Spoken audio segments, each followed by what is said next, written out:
दिल्ली की अरविंद केजरीवाल सरकार और एलजी के बीच पावर टसल को लेकर चल रहा विवाद खत्म ही नहीं होकर दे रहा है और अब तो हर बात पर ही विवाद इतना बढ़ गया है कि हम भी अपनी खबरों में इस लाइन का इस्तेमाल कर करके बोर हो चुके हैं। जी हां, आपको बता दें कि केजरीवाल सरकार और एलजी के बीच विवाद का ताजा मामला एक बार फिर दिल्ली सरकार के काम में रोड़े अटकाने से जुड़ा है, जिसे लेकर दिल्ली के डिप्टी सीएम मनीष सिसोदिया ने एलजी पर पीडब्ल्यूडी विभाग को हेडलेस बनाने का आरोप लगाते हुए ये कहा है कि एलजी द्वारा लोक निर्माण विभाग यानी कि पीडब्ल्यूडी के सचिव को हर 6 महीने में ट्रांसफर करके केजरीवाल सरकार की परियोजनाओं को रोका जा रहा है। दिल्ली सरकार में सितंबर 2020 से लेकर अब तक 5 पीडब्ल्यूडी सचिव रहे हैं। औसतन हर 6 महीने में नया पीडब्ल्यूडी सचिव बनाया गया है। ये पद वर्तमान में एलजी द्वारा खाली रखा गया है, जिससे कई परियोजनाएं अटक गई हैं। मनीष सिसोदिया के आरोप तो काफी गंभीर है, क्योंकि दिल्ली जैसे राज्य में पीडब्ल्यूडी सचिव का रोल कितना बड़ा होता है वो हम आपको आगे बताएंगे। लेकिन मनीष सिसोदिया ने दिल्ली के एलजी पर जो संगीन आरोप लगाए हैं, उसे लेकर जब हमने अपनी रिसर्च की तो पाया कि सितंबर 2020 से अब तक 5 आईएएस अधिकारियों ने पीडब्ल्यूडी सचिव का पद संभाला है। विकास आनंद ने सितंबर 2020 से मार्च 2021 तक, दिलराज कौर ने मार्च 2021 से मार्च 2022 तक, निखिल कुमार ने मार्च 2022 से अप्रैल 2022 तक, एच राजेश प्रसाद ने मई 2022 से लेकर 2022 सितंबर तक, विकास आनंद नवंबर 2022 से फरवरी 2023 तक विभाग के सचिव रहे, जिनके बीते हफ्ते के तबादले के बाद से ये पद खाली है। यानी 2.5 साल के अंदर पीडब्ल्यूडी सचिव के रूप में 5 अधिकारी आए और गए। तो सोचिए विभाग में क्या ही काम हुआ होगा।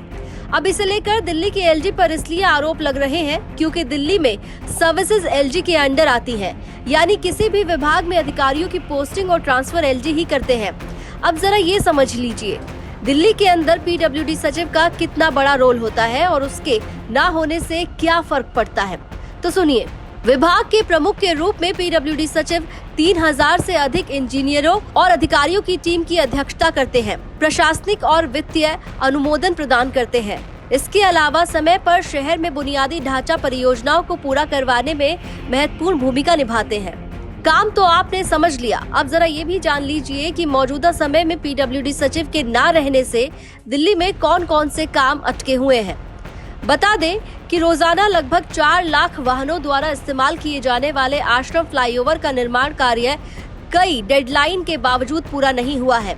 यूरोपीय सड़कों के मॉडल पर 16 हिस्सों से शुरू होने वाली दिल्ली की 500 किलोमीटर की प्रमुख सड़कों का पुनर्विकास का काम भी प्रभावित हुआ है। तो वहीं इसके अलावा दिल्ली में कई काम तो ऐसे हैं जो सितंबर के महीने में होने वाले G20 सम्मेलन को देखते हुए किए जा रहे हैं, जिसके तहत भजनपुरा यमुना विहार और आजादपुर रानी झांसी रोड के बीच double decker flyover, Shastri park में flyover, Ashram DND flyway, Anand Vihar terminal, Apsara border, नगरी गगन सिनेमा जंक्शन और लोनी चौक पर एलिवेटेड कॉरिडोर के निर्माण को मंजूरी दी थी। इसके अलावा Africa Avenue, Moti Bagh, Savitri cinema, ITO, Tilak Nagar, जिला केंद्र तिलक नगर, मेट्रो, एंड्रयूजगंज, नेहरू प्लेस, पंजाबी बाग, पूसा रोड, अनुव्रत मार्ग, गोयला, दीनपुर रोड, पश्चिमी यमुना नहर रोड, वंदे मातरम मार्ग जैसे कई महत्वपूर्ण फ्लाईओवर पर मेंटेनेंस का काम चल रहा है। इसमें आईटीओपी कॉम्प्लेक्स के आसपास के भैरव और रिंग रोड भी शामिल है, जिसे लेकर केजरीवाल सरकार का कहना है कि एलजी द्वारा पीडब्ल्यूडी सचिव के लगातार तबादलों के कारण इन सभी परियोजनाओं में देरी का खतरा है। ब्यूरो रिपोर्ट, दिल्ली तक।